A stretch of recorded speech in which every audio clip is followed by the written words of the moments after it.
Bismillahirrahmanirrahim. Assalamualaikum warahmatullahi wabarakatuh. Alhamdulillahi wahdah, sadaqa wa'dah wa nasara 'abdah wa a'azza jundah wa hazamal ahzaba wahdah. Asyhadu an la ilaha illallah wahdahu la syarika lah wa asyhadu anna Muhammadan 'abduhu wa rasuluhu la nabiyya ba'dah. Allahumma fassalli wa sallim wa barik ala sayyidina Muhammadin wa ala alihi wa sahbihi wa man tabi'a bihudahu ila yaumil qiyamah. Amma ba'du.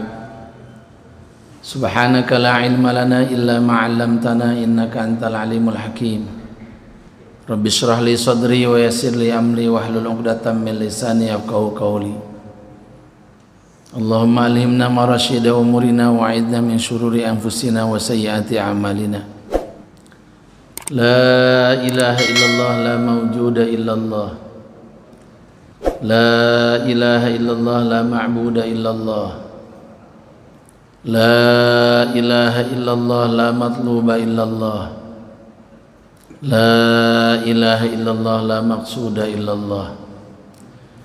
Bismillahi tawakkaltu ala Allah la hawla wa la quwata illa billah.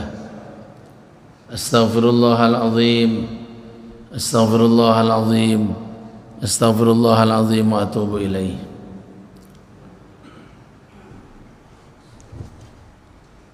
Thumma qala al-mu'allif rahimahullahu ta'ala wa nafa'ana Allahu bihi wa bi'ulumihi naf'an mubarakan lana wa lidinina wa linnasi ajma'in.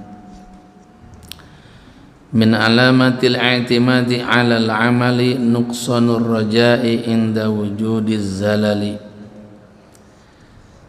Bapak-bapak dan ibu-ibu beserta segenap hadirin hadirat jamaah salat subuh Masjid Jami Al-Fajar yang dimuliakan Allah Subhanahu wa taala, bil khusus kepada para sesepuh, bini sepuh, tokoh masyarakat, Bapak Ketua DKM beserta segenap jajarannya, baik yang masih menjabat maupun yang sudah purna. Mudah-mudahan segala pengorbanannya diterima oleh Allah Subhanahu wa taala. Dan mudah-mudahan asbab kita hidupkan kegiatan ta'lim di masjid ini yang merupakan salah satu pilar daripada amalan-amalan masjid. Di samping pilar ibadah ada pilar ta'lim wa ta'allum. Mudah-mudahan makmurnya masjid ini menjadi asbab hidayah bagi masyarakat yang ada di sekitarnya khususnya, dan juga bagi umat di seluruh dunia. Juga mudah-mudahan asbab ta'lim dan kegiatan masjid ini Allah jadikan kebaikan-kebaikan yang terjadi di masjid ini fi mizani hasanati man ahsana wa badzala juhdahu lihadzal masjid, menjadi bagian daripada kebaikan-kebaikan yang akan memberatkan timbangan amalan orang-orang yang telah berkontribusi terhadap wujudnya masjid ini dan seluruh kegiatannya dari sejak perencanaan sampai sekarang. Amin ya rabbal alamin. Jamaah subuh yang dimuliakan Allah Subhanahu wa taala, kita akan insyaallah mengkaji kitab Hikam. Ini sebetulnya kitab ini kitab berat. Kitab berat tapi juga bisa disebut kitab ringan.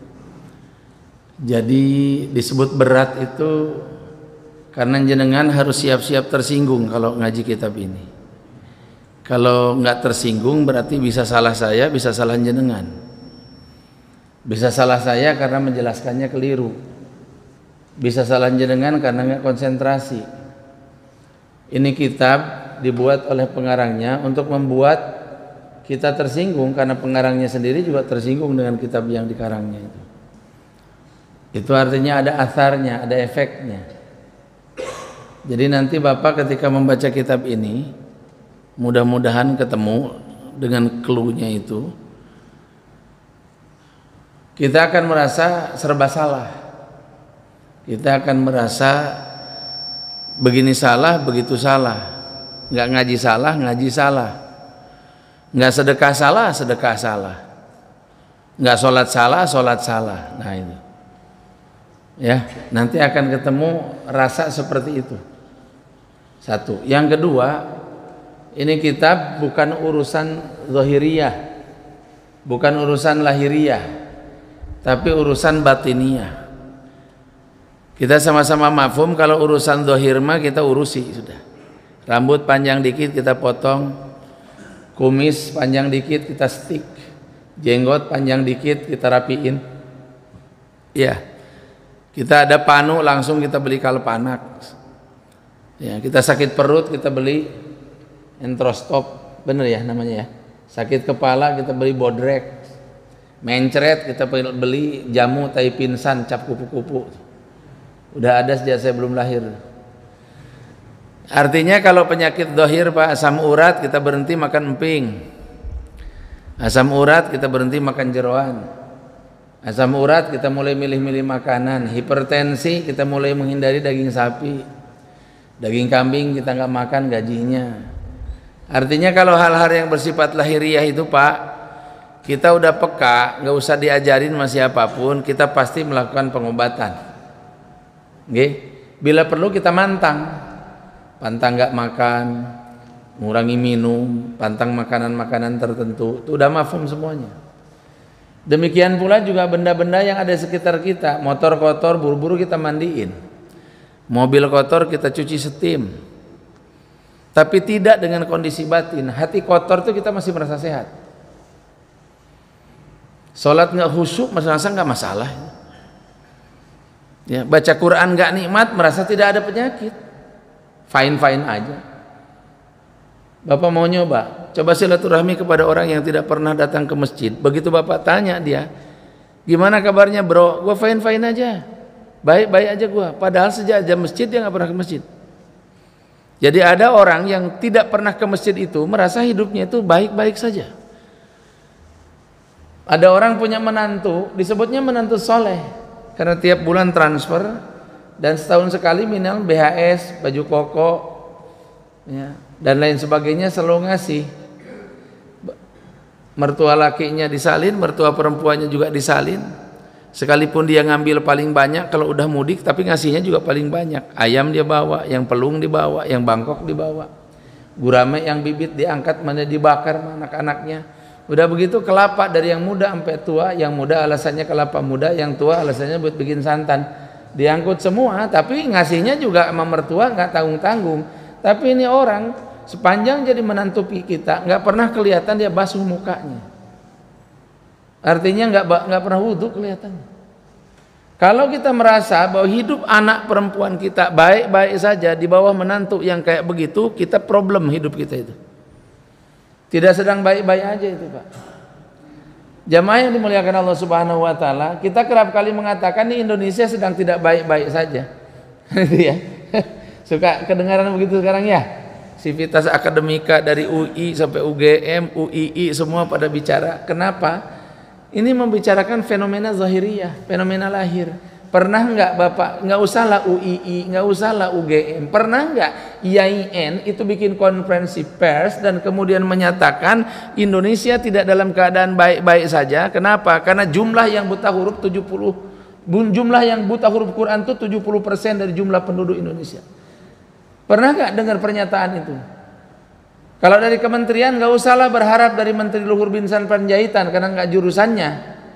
Umpamanya pernah gak dengar Menteri Agama kemudian menyampaikan berita negara tidak dalam keadaan sedang baik-baik saja? Kenapa? Berdasarkan hasil survei. Orang Sunda mah susah bilang survei. Survei ya, bahwa masih banyak orang yang belum bisa ngaji Quran. 10 tahun yang lalu saya sering menyampaikan pernah dilakukan sebuah survei, anggaplah survei ya, terhadap 1000 kematian di Indonesia. Bapak tahu dari 1000 kematian itu yang ucap la ilaha illallah cuma 2 orang di saat sakaratul maut itu. Sisanya itu mati tanpa terdengar ucapan la ilaha illallah. 10 tahun yang lalu saya dengar itu. Dan Indonesia tidak dianggap sedang darurat keimanan. Padahal di zaman baginda Nabi ada satu orang sahabat kesulitan ucap la ilaha illallah, itu jadi problem nasional Pak. Itu jadi problem nasional tuh di zaman baginda Nabi itu. Ya, sekalipun sebagian ulama ya mendhaifkan riwayatnya, tapi ini masyhur. Cerita tentang Alqamah yang gara-gara uququl walidain menyakiti hati ibunya, didoain sama ibunya sampai susah sakaratul mautnya. Dilaporkan sama Nabi, Nabi bilang gue bakar aja, kumpulin bakar aja tuh katanya. Begitu emaknya dengar bahwa anaknya bakal diobong, bakal dibakar, emaknya akhirnya memaafkan anaknya. Asbab dimaafkan sama emaknya, anaknya ucapkan la ilaha illallah. Itu jadi problem nasional, Pak. Ciri problem nasional apa? Memancing perhatian baginda Nabi.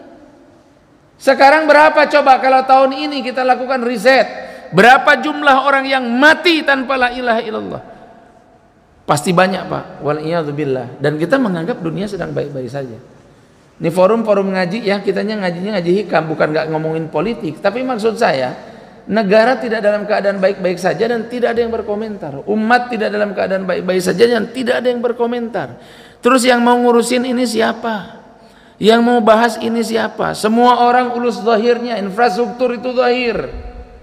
Hatta yang dibicarakan oleh Presiden Anies Baswedan pun itu masih masalah-masalah zahir.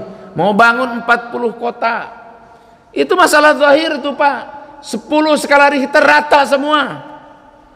Ada yang cuma mau ngasih makan siang, ada yang cuma mau ngasih susu. Emang masuk neraka kita kalau hidup, selama hidup nggak minum susu? Emang mati masuk neraka kita kalau nggak makan siang? Malah cakep kalau nggak makan siang, paginya ente niat puasa itu. Umat ini mencapai masa kegemilangannya bukan pada saat perut umatnya kenyang, justru pada saat perutnya lapar. Kata Abu Hurairah radhiyallahu taala anhu, ya, aku semaput saat sholat subuh, diinjak leherku, karena orang Arab beranggapan kalau orang semaput kayak macam orang ayan, Pak, kudu diinjak lehernya. Padahal demi Allah aku bukan ayan, aku lapar, katanya. Itu Nabi masih hidup, Pak.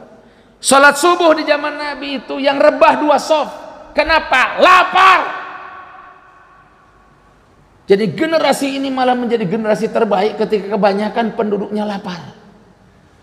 Maka baginda Nabi SAW bersabda, aku tidak khawatir kalian fakir sepeninggalku. Yang ku khawatirkan justru dunia terbuka buat kalian, dan kalian berlomba untuk merebut dunia itu, saling caci, saling maki, saling bantai, baku bunuh untuk merebutkan dunia itu.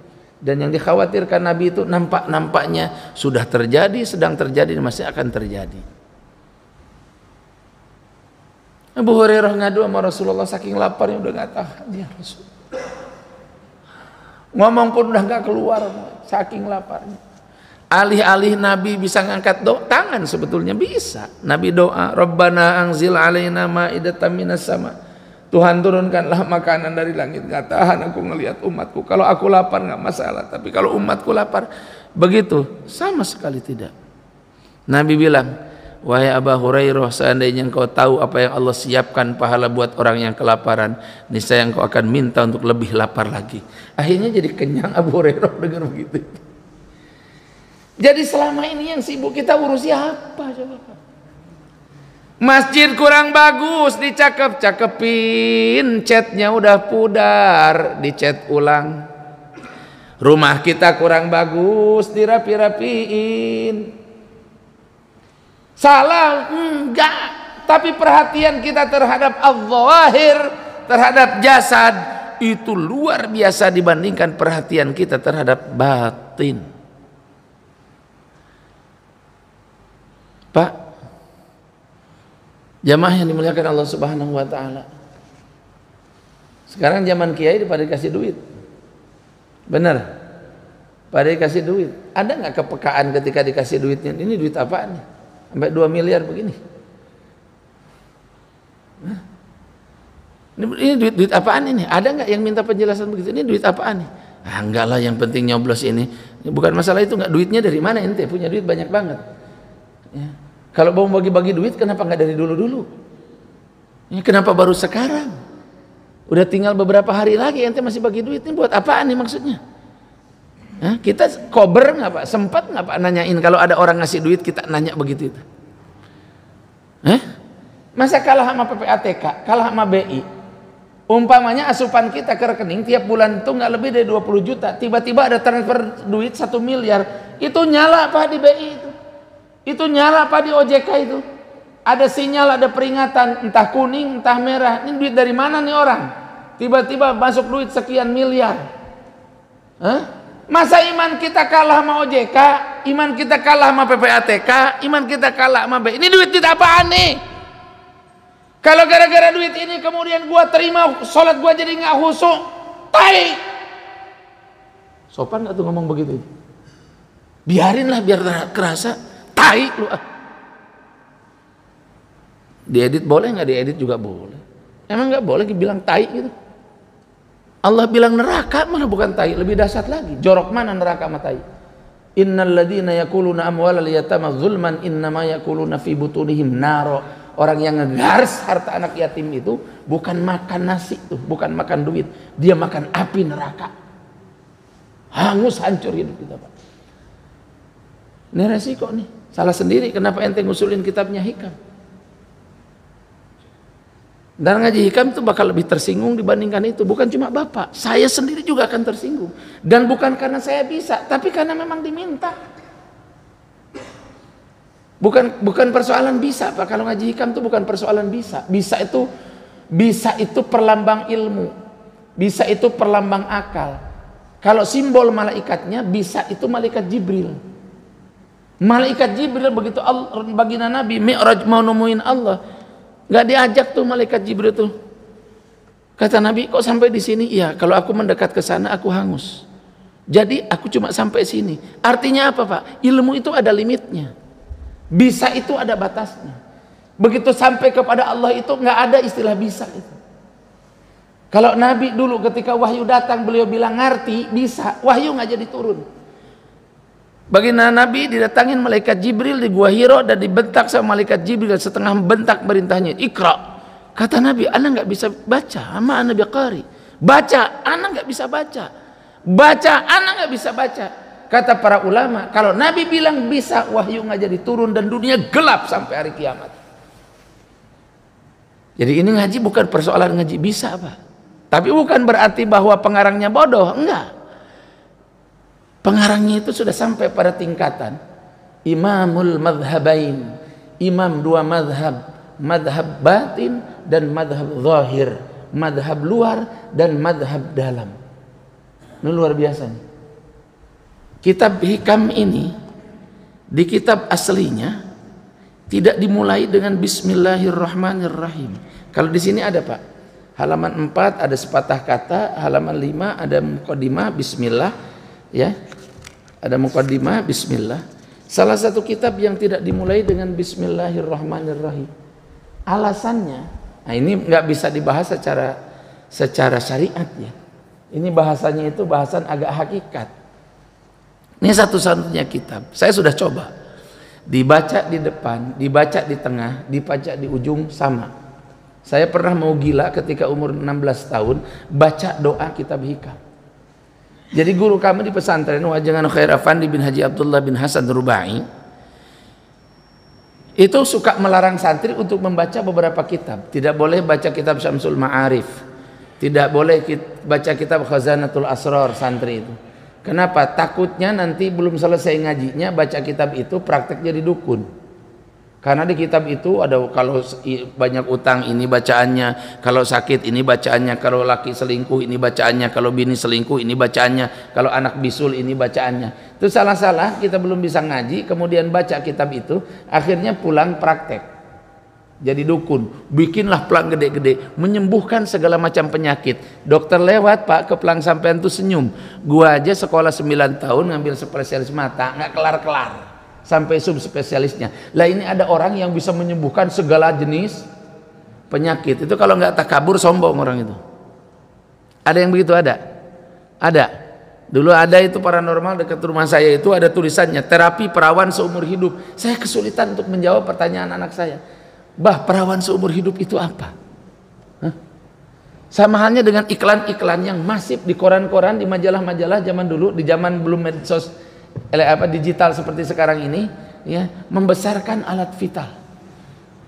Itu kita kebingungan tuh jawab pertanyaan anak-anak kita, karena itu ditulis gede-gede di iklan apa namanya, koran yang kecil-kecil. Zaman dulu ada iklan baris tuh, itu tetap tulisan alat vitalnya gede, membesarkan alat vital. Tambah bingung lagi anak kita ketika melihat ada apa namanya, pipa gas, ada tulisan di situ, oh, objek vital. Ini apa hubungannya ini tadi? Yang membesarkan alat vital dengan objek vital. Kadang Pak, tulisan kita orang-orang dewasa itu tidak mengindahkan sopan santun yang membuat kemudian anak-anak kita nanya dan kita kesulitan menjelaskannya. Hah? Kita kesulitan menjelaskannya. Jamaah yang dimuliakan Allah Subhanahu wa taala.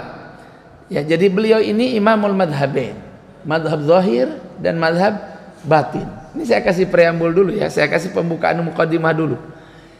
Tidak ditulis bismillah di depannya. Salah satu hikmah, memang boleh begitu Ustaz. Kan ada hadisnya, kullu amrin dzibalin la yubda'u fi bismillah fa huwa akhta. Urusan baik tidak dimulai dengan bismillah, maka urusan itu terputus. Pak, bismillah itu ada zahir, ada batin. Kita bilang bismillah di mulut, tapi di batin nggak masuk. Ada yang begitu? Ada. Yang kita usolli aja kadang di lahir, di batinnya nggak masuk. Masih ingat kunci yang tergantung, kenapa nggak gue cabut ya? Hah? Artinya apa? Manusia itu amalnya mesti ada zahirnya, mesti ada batinnya. Ada yang nampak ikhlas di dalam zahir, riya dalam batin. Ada yang nampak riya dalam zahir, ikhlas dalam batin. Ada orang sholat nampak cepat, tapi sebetulnya dia lama. Hatinya taqarrub kepada Allah. Ada yang nampak lama, tapi sebetulnya hatinya kesana kemari. Jadi manusia itu makhluk yang bukan makhluk satu dimensi. Manusia itu makhluk multidimensi. Bisa 9, bisa 10 dimensinya itu. Ngerti nggak? Nah maka bismillah itu memang kita nulis ada bismillahirrahmanirrahim. Ada bismillahirrahmanirrahim. Ya. Salah satu guru saya Kiai Haji Mukhlisin di Pondok Sirajul Mukhlasin, beliau beliau itu nggak pernah bikin kalender pondok yang ada tulisan Arabnya, terutama Quran dan hadis, nggak pernah ada. Sampai beliau bilang, kalian mau nulis lafaz Allah, sekiranya nanti nggak keurus tuh lafaz Allah yang ada dalam tulisan, ganti mbak titik. Tapi nawaitu kan di hatimu bahwa titik itu adalah la ilaha illallah atau lafaz Allah. Sekarang banyak nggak bekas spanduk Isra Mi'raj dibawa sama orang kampung, umpamanya dibawa ke Ciamis, begitu di Ciamis ada WC paricingan, ngerti? Yang di atas kolam, kemudian ada WC helikopter. Berhubung karena ditutup pakai gedek bambu itu suka bolong lagi. Akhirnya ditutup tuh pakai spanduk bekas Isra Mi'raj. Di situ ada nama nabinya Muhammad sallallahu alaihi wasallam. Itu masuk WC itu bisa masuk neraka kita, Pak. Kenapa? Di WC ditulis lafaz. Kalau sekarang penyakitnya ini nih. Di sini ada Qur'annya, di sini ada hadisnya, di sini ada macam-macam ceramah segala macam. Pernah nggak Bapak ini kebawa ke WC? Pernah? Bukan pernah, malah mungkin sering. Malah mungkin sering. Nah, maka tidak melulu. Ada tulisan bismillahirrahmanirrahim itu menunjukkan bahwa orangnya ucap bismillah. Bisa jadi juga sebetulnya ada bismillah yang sifatnya batiniyah. Kenapa? Karena kitab ini dibaca depan, dibaca tengah, dibaca ujung sama. Ini saya introduce dulu ya, pengenalan terhadap kitab ini. Ya, pengenalan terhadap kitab ini. Dulu ketika saya umur 17-an, saya baca doanya, saya nggak ngerti dan saya berhenti membaca. Ada satu kitab lagi, namanya Futuhatul Makkiyah. Itu kitab itu kalangan Ibnu Arabi, dilarang juga oleh guru saya untuk dibaca saat kami masih muda. Artinya baru kelas 1, kelas 2, kelas 3 nggak boleh kami baca. Di samping kitab itu juga nggak semua orang punya. Salah satu yang punya ada di pesantren namanya Cintawana di Singaparna. Kiainya namanya Kiai Ishaq Farid. Qamus hidup disebutnya oleh para ulama itu. Kenapa? Karena ulama yang sangat tabahur. Berkali-kali nikah, istrinya minta cerai karena nggak pernah disentuh. Kenapa? Kiainya baca kitab melulu, nggak kober nyentuh istri. Ada kira-kira kiai sekarang yang begitu, Pak? Hah? Ada? Hah? Ada oknum kiai itu santrinya digarap, kok nauzubillahi min dzalik. Zaman dulu ada kiai saking cintanya sama ilmu, bininya nggak kepegang. Zaman dulunya lagi ada imam namanya Sibawai. Imam Sibawai itu saking sibuknya ilmu dan saking sibuknya ngajar, saking sibuknya baca kitab, setiap punya bininya minta cerai. Kenapa? Dia tidak lebih cinta kepada bininya dibandingkan kepada ilmu. Cirinya apa Pak ahli ilmu itu? Kalau lagi ngomongin ilmu, dia lupa jam, lupa sarapan pagi, lupa segalanya. Nah itu ahli ilmu. Kalau bapak baru ceramah sebentar udah lihat jam gitu. Padahal jamnya juga bukan Rolex, belinya COD lagi kan. Nah itu belum ahli ilmu kita. Belum ahli ilmu. Jamaah yang dimuliakan Allah Subhanahu wa taala, kitabnya namanya Futuhatul Makkiyah. Suatu ketika saya bawa tamu dari Thailand dan kemudian saya silaturahmi dengan putra sang kiai. Kiai sepuhnya udah meninggal. Saya bilang, "Kang, upami telepat pangersa kesepuhan kapungkur kagungan kita Futuhatul Makkiyah." Aya cenah aja. Ada katanya kita Futuhatul Makkiyah. Mangga cenah dipilari di lemari. Silahkan dilihat katanya di lemari. Saya buka, betul ada. Persis juga di bagian muka. Karena itu kitab istilahnya itu kalau ibarat mutiara mah itu ibarat mutiaranya. Mutiara kitabnya para kiai jarang ada yang punya Pak. Apalagi zaman dulu belum ada COD. Sekarang mah kan beli ini aja bisa COD. Ya, beli hikam bisa COD sekarang mah. Tapi udah dibayar tapi ya. Hah? Udah masa belum dibayar. Ya. Jamaah yang dimuliakan Allah Subhanahu wa taala, begitu saya buka kitab saya pikir pantas guru saya dulu larang saya baca kitab ini. Sekarang pun saya baca masih puyeng. Ya, pengarang yang sama Ibnu Arabi itu ngarang kitab, saya beli di Son'a di Yaman kitab itu. Namanya Rosail Ibnu Arabi, korespondensi Ibnu Arabi. Risalah Ibnu Arabi. Jadi tulisan-tulisan singkat Imam Ibnu Arabi kemudian dikumpulkan jadi sebuah buku judulnya Rosail Ibnu Arabi. Saya baca kitab itu, pening kepala saya. Kayak apa? Makan obat tidak sesuai dosis. Puyeng gini ya. Kan gitu ya. Kita hipertensi, sama dokter disaraninnya kalau masih rendah 5 mili amlodipin. Kalau sudah agak berat 10 mili amlodipin. Kalau udah berat banget, dokter bilang inna lillahi wa inna ilaihi rajiun. Artinya kan harus sesuai dosisnya, Pak. Begitu nggak sesuai dosisnya, pening kepala kita. Pening saya. Akhirnya ketika satu ulama dari Thailand, yang saya anggap ulama ini tabahur karena beliau adalah salah satu pensyarah kitab hikam, saya berikan kepada kitab tersebut kepada beliau. Saya bilang, kitab ini kayaknya kiai yang layak untuk baca. Saya belum makomnya baca kitab ini. Bukan persoalan umur mah udah 40 lewat, tapi persoalan kematangan jiwa, kematangan batin. Maka jenengan semuanya harus siap-siap. Nih ngaji hikam bukan ngomongin orang, tapi ngomongin jiwa dan diri kita sendiri. Bukan ngomongin zahir, tapi ngomongin batin. Yang konsentrasi urusan zahir udah banyak. Kita belajar untuk berbicara dengan diri kita sendiri. Sempatkan punya waktu ngomong ke diri sorangan. Hayo wae ngomong ka batur, hayo wae ngomongkeun batur. Jangan sibuk terus ngomongin orang. Seolah-olah kalau presidennya ini nanti kiamat, kalau presidennya ini nanti sejahtera, kalau presidennya ini nanti kiamat. Pak, la yadurrukum man dhalla idza tadaitum. Firaun sekalipun presiden Bapak, kalau Bapak taat kepada Allah, baik-baik saja dunia ini. Problemnya sekarang ini kitanya nggak taat. Jadi jangan suka kemudian ke sono kemari nyalahin orang mah paling gampang, Pak. Kita jadi lurah aja puyeng, apalagi jadi apaan? Jadi presiden. Tapi manusia memang begitu. Innahu kana zaluman jahula. Kata Allah, manusia itu banget zalim, banget goblok, banget bodoh. Kalau jahil itu bodohnya satu level. Kalau jahul itu bodohnya itu murakkab, kuadrat. Allah bilang innahu kana zaluman. Manusia ini banget zalimnya. Zalim itu min siyagil mubalaghah. Artinya zalimnya itu kebangetan dan bodohnya itu kebangetan. Dan itu dipraktekkan oleh semua orang, Pak. Karena innal insan, maka kita juga kena. Masing-masing dari kita juga kena. Udah tahu waktu adalah merupakan apa namanya itu? Aset terbaik yang kita punya. Tapi bukankah waktu itu kita sia-siakan? Kita bisa nonton bola 2 kali 45 menit. Tapi kita mau ngaji 2 kali 45 menit, insya Allah DKM-nya dikomplain. Oke, mamun bisa macam minggu kahiji ulah ustad eta lila teuing ngajina. Bener? Hah? Kita bisa nonton sinetron berjam-jam, anak-anak sekarang nonton drakor, ya ketinggalan satu episode aja Pak nyusul Pak. Jamaah yang dimuliakan Allah Subhanahu wa taala. Tapi coba nih bentar lagi kita tarawih. Kasihlah tarawihnya itu yang 3 juz per malam. Kira-kira ada jemaahnya apa enggak? 23 sama 11 aja kita masih nawar. Enggak ada Pak orang sehebat orang Indonesia tawar menawar itu. Sampai sholat pun ditawar, dinyang. Sampai sholat pun dinyang. Maka jamaah yang dimuliakan Allah, monggo kita mengkaji kitab ini, tapi dengan tadi kisi-kisinya sudah saya sampaikan ya. Ini bukan untuk ngetes orang, ini bukan untuk nyalah-nyalahin orang, tapi untuk nyalah-nyalahin diri. Kata baginda Nabi, tuba liman syaghalahu uyubu nafsih an uyubi ghairih.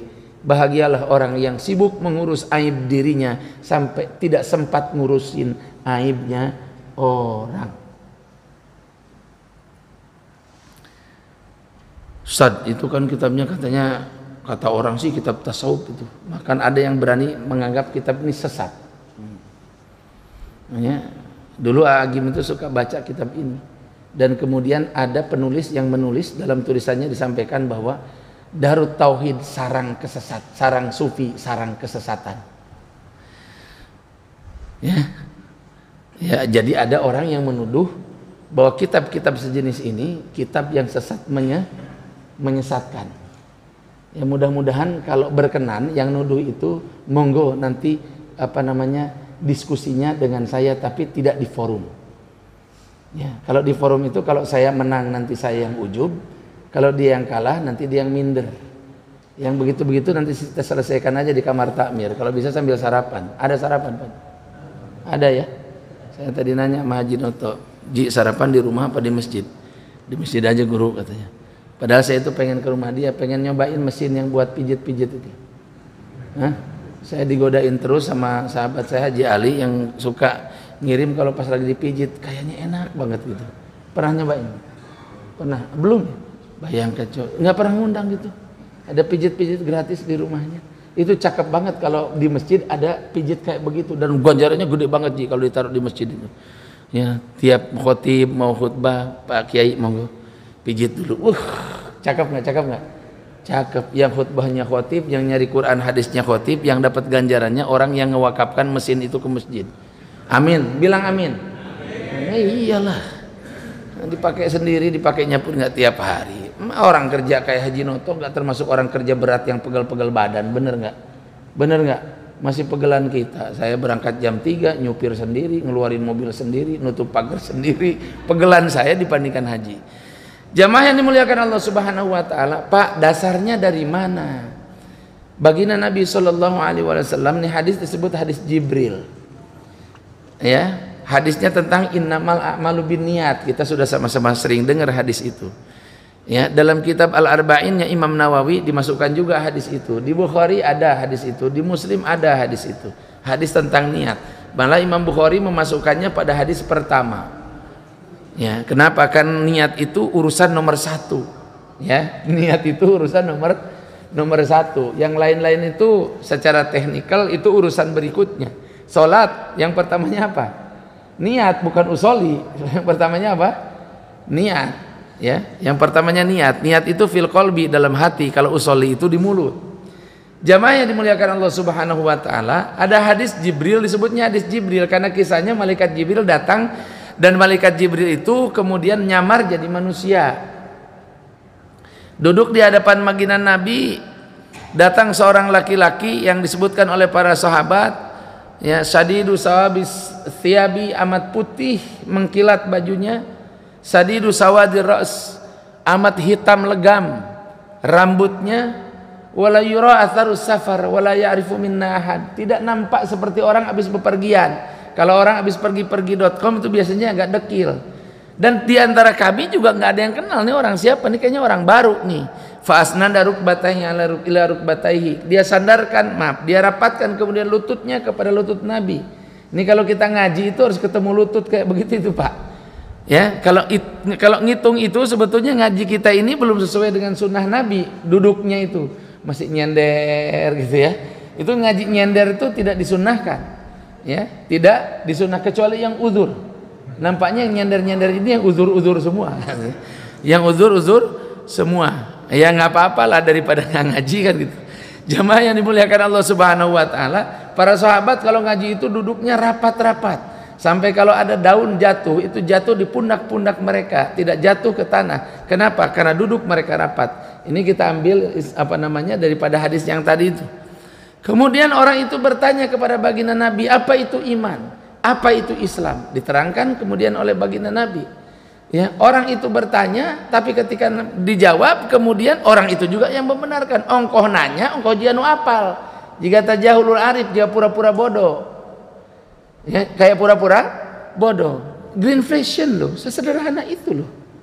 Profesor, nah, kayak gitu kan, itu kayak orang, kayak orang pura-pura pintar. Kalau itu bukan orang pura-pura bodoh, kayak orang pura-pura pintar. Ini gimana sih Mas Tom Noto Supriyanto ini kan? Mas Tom Noto, Tom Lembong, Tom Noto. Jamaah yang dimuliakan Allah Subhanahu wa taala, ada iman, ditanyain, dijelaskan rukun iman yang 6. Kemudian ada Islam, dijelaskan rukun Islam yang berapa? 5. Yang terakhir kemudian tanya, apa itu ihsan? Apa itu ihsan? Baginda Nabi kemudian menjawab, an ta'budallaha ka'annaka tarahu fa illam takun tarahu fa innahu yaraka. Ini singkat, padat, luar biasa. Ini min jawami'il kalam. Ngomongnya sedikit tapi kena ke semua arah. Itulah ciri khas baginda Nabi. Ya.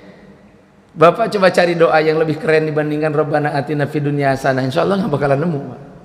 Jungkir balik Bapak nggak bakalan nemu. Semuanya terangkum dalam Rabbana atina fid dunya hasanah fil akhirati hasanah wa qina adzabannar. Minta apa aja udah terangkum dengan itu. Itu saking hebatnya doa baginda Nabi. Pendek, singkat, tukang becak bisa, profesor bisa, jenderal bisa, kopral bisa. Rabbana atina fid dunya hasanah. Taib. Apa itu ihsan? Ihsan itu adalah engkau sembah Allah seolah-olah engkau melihatnya. Kalaupun kau tidak melihatnya, Allah tetap melihatmu. Itu dasar ilmu tasawuf. Maka di sebagian negara ilmu tasawuf itu disebut ilmu ihsan. Di sebagian negara ilmu tasawuf itu disebut dengan ilmu irfan. Di sebagian tempat disebut lagi ilmu hikmah. Tapi hikmah bukan dalam pengertian yang suka ngasih wiridan. Ini ahli hikmah nih Ustaz. Anak kemarin pas punya utang 20 miliar itu lunas asbab puasa di tempat dia. Ini betul-betul ahli hikmah. Itu mah bukan ahli hikmah. Sparduk namanya. Sparodukun. Ya, Kiai Tobib.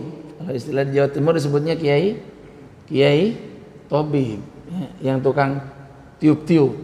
Ya, yang tukang tiup-tiup. Ini aqua kalau segini harganya anggap saja umpamanya 3.000. Betul Pak ya? Tapi kalau segelas ditiup mak kiai, kira-kira sampean berani ngasih duit 3.000? Enggak lah, minimal cepet. Benernya Pak ya? Bener ya? Tukang tiup. Bukan berarti nggak boleh jadi kiai. Monggo mau. Jadi kiai tukang tiup monggo. Lebih baik ditiup pakai Fatihah kan begitu. Ya? Kan begitu. Jamaah yang dimuliakan Allah Subhanahu wa taala. Ya. Jadi dasarnya apa? Anta'budallaha ka'annaka tarhu. Kita ini kepingin ya sebelum mati sampai pada tingkatan bisa nyembah Allah seolah-olah melihat Allah. Bukan melihat tapi seolah-olah ada kaf li tasbih ka'annaka, seolah-olah engkau melihat Allah. Ya, salat itu seperti dilihatin sama Allah. Kan gitu ya. Ngaji kayak dilihatin sama Allah. Rumah tangga merasa dilihat oleh Allah. Dalam sendiri merasa dilihat Allah. Dalam kerumunan merasa dilihat oleh Allah. Lagi dagang ngelapak di pasar serasa dilihat oleh Allah. Di gedung parlemen serasa dilihat oleh Allah. Emang bisa di mana aja Ustaz? Di tempat pelacur Bapak bisa merasa dilihat oleh Allah. Ada orang mau lacur nggak jadi gara-gara merasa dilihat oleh Allah. Ada kisahnya itu. Mau lacur maaf kata, mau zina nggak jadi gara-gara merasa dilihat oleh Allah. Hilang nafsunya Pak. Nabi Yusuf ketika dirayu oleh Siti Zulaikha, tiba-tiba walaqad hammat bihi wa hamma biha laula ar'a burhana rabbi. Siti Zulaikha memang udah siap tempur betul, tapi Nabi Yusuf tadinya mau tergerak hatinya, cuma mendadak ada Nabi Yakub bapaknya datang ke situ. Kelihatan wajahnya, langsung hilang seleranya Pak. Kenapa? Nabi Yakub itu nabi, wali saja kalau kita lihat wajahnya kita langsung ingat barzakh, kita langsung ingat kubur, kita langsung ingat mizan, kita langsung ingat sirat, kita ingat neraka, kita ingat surga. Kira-kira kalau mandang wajah Nabi kayak apa efeknya terhadap batin kita? Maka Nabi Yusuf langsung kehilangan selera, seolah-olah bukan lagi Zulaikha yang cantik jelita yang ada di hadapannya, tapi seolah-olah itu adalah babi yang sekujur tubuhnya borok, mengeluarkan nanah, mengeluarkan darah. Kata baginda Nabi, lebih baik kamu jamah babi yang kayak begitu daripada kamu jamah tangan perempuan yang bukan mahrammu. Ngeri kali. Ngeri kali, gimana ya? Jamaah yang dimuliakan Allah Subhanahu wa taala, anta'budallaha ka'annaka tarahu, nyembah Allah seolah-olah kita melihat Allah. Di sini mah nggak bisa, Pak. Bisanya cuma seolah-olah. Nanti kalau di akhirat kita ngelihat betul dengan mata kepala ini. Suatu ketika bulan sedang purnama, Nabi bersabda, innakum latarawna rabbakum kama tarawunal qamar lailatal badri. Sesungguhnya kalian nanti akan melihat Tuhan kalian seperti sekarang kita melihat bulan purnama. Sama sekali tidak ada hijab antara kita dengan Allah. Amin. Kapan tuh? Nanti di akhirat kalau kita masuk surga. Nanti di akhirat kalau kita masuk surga. Dan saat itu terjadi kita lupa terhadap surga.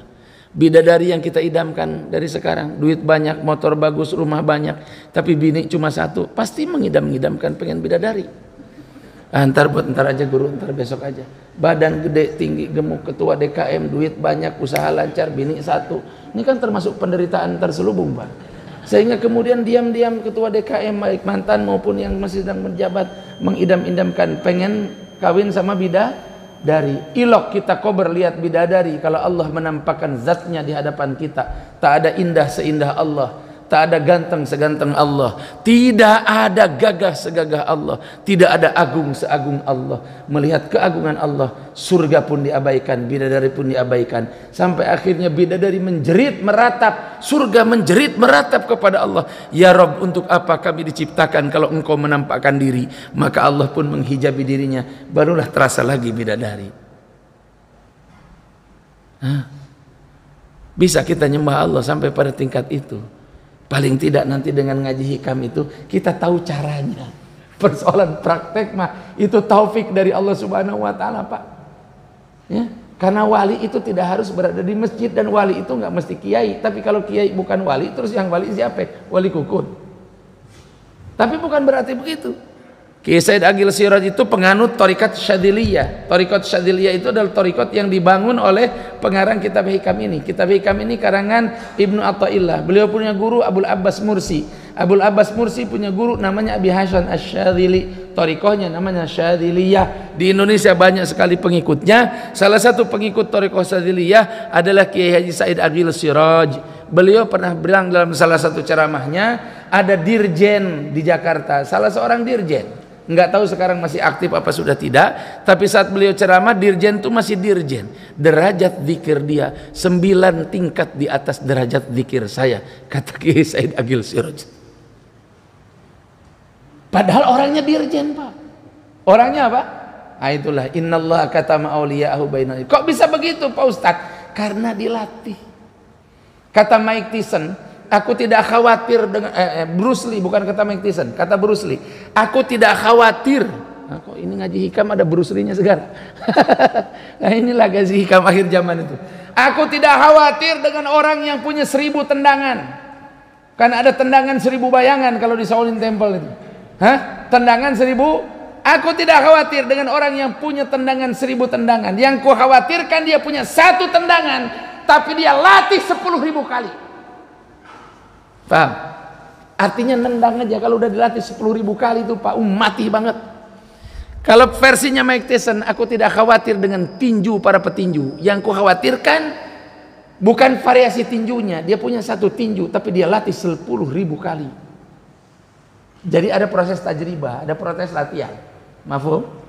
Mafhum ya? Ada lagi istilah begini. Ada 8.000 jam wajib kalau kita ingin expert dalam sesuatu. Kalau ingin ahli jago dalam sesuatu, itu ada kuota 8.000 jam yang harus terpenuhi. Silahkan dibagi 24, itu kira-kira berapa tahun tuh 8.000 jam? Nggih. Ya, contohnya apa? Ini lagi-lagi ngaji hikam ngomongin John Lennon. John Lennon itu 8.000 jam ngamennya, Pak. Baru kemudian hijrah ke Amerika, baru kemudian pentas di seluruh negara bagian di Amerika dan meledaklah menjadi John Lennon yang kita ketahui. Imagine all the people. Nah, salah satu lagunya itu yang bisa bikin orang murtad. Lagu Imagine, lagunya John Lennon. Artinya apa? Zikir juga begitu, Pak. Ngaji juga begitu. Nggih? Jadi zikir itu harus dilatih. Lau araftumullah haqqa ma'rifatihi lazallatil jibal bidu'aikum. Kalau kamu kenal Allah, gunung bisa rontok kalau kamu berdoa. Itu kalimat itu saya dengar umur 15 tahun saya. Dengar dari guru saya. Sok diajar zikir. Ya, sebagai ini pembukaan, Pak ya. Belum masuk ke inti kita, belum. Ya, sampai jam 10 kan. Terus disada cenah Ustaz.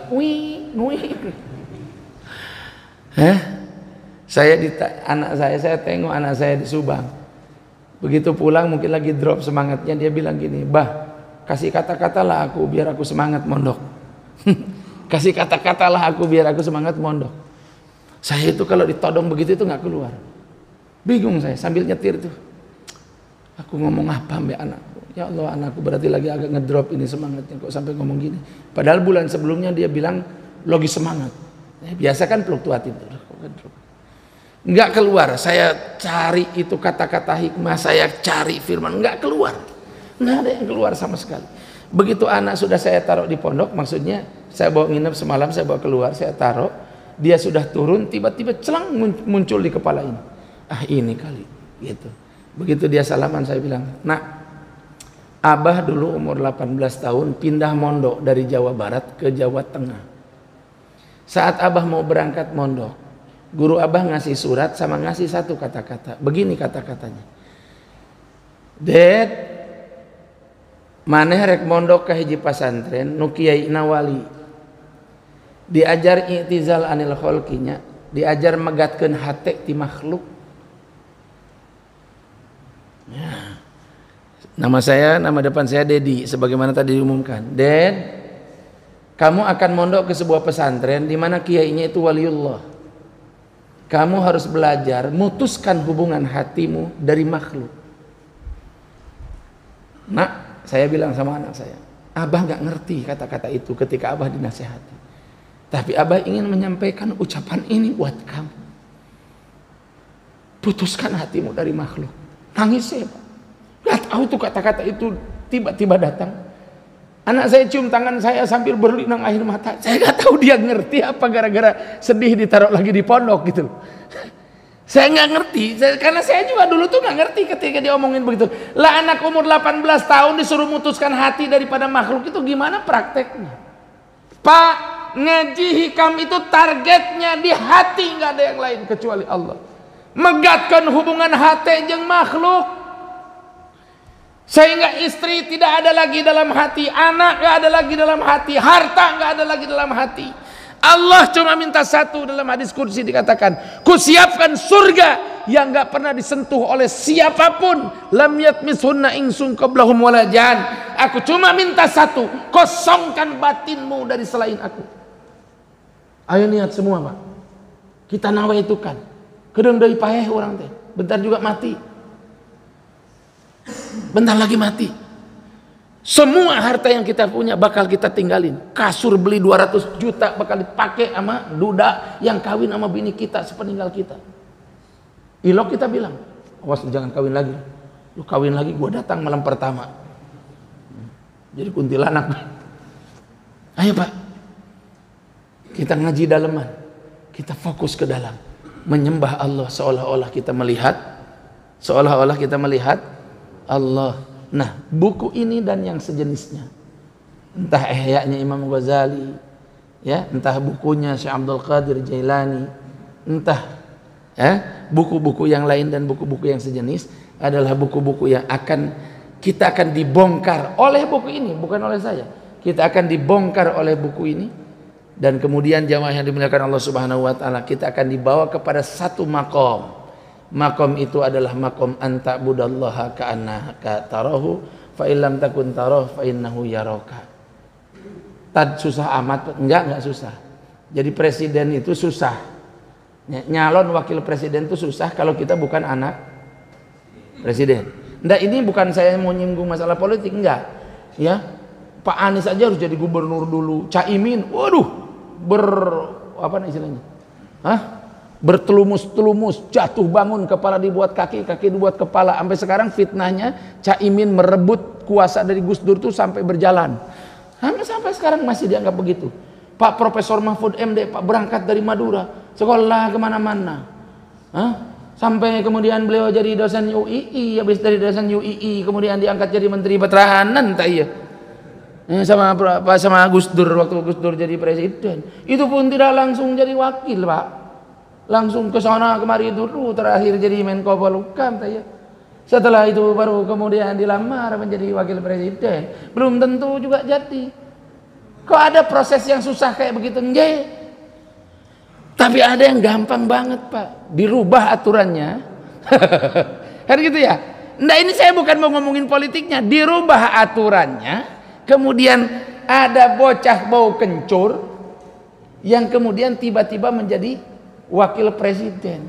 Calon presidennya pun uzur, Pak. Mulai tremor, udah pernah stroke. Nggih?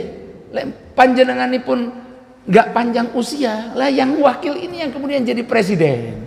Keren nggak Pak Haji? Keren gitu? Keren. Kata kedua DKM mending gua. Nah Pak, kepada Allah itu ada proses yang begitu. Ada ditempuh jalannya dari bawah setahap demi setahap. Latarkabunna tobakon antobak. Ada tiba-tiba karena Allah memang kepengen jenengan itu dekat dengannya, diambil aja sama Allah. Yang ini merangkak dari mulai poin kalau main catur untuk jadi menteri atau jadi apapun, poin si bidak apa disebutnya paling detik teh? Pion, pion, waduh, ke sini sambar, kalau di sini zat. Tapi kalau udah nyampe dia ke sono, sampai ke makom sono, dia mau jadi apa saja bisa kecuali jadi raja, bener? Mau jadi apa saja bisa kecuali jadi Tuhan. Dia bisa, tapi prosesnya prosesnya panjang. Tapi ada yang kemudian dipindahin aja gitu. Sama Allah tuh dicomot ke dia sih, gawe di dia. Ada orang pengen dekat sama presiden, menteri aja belum tentu dekat.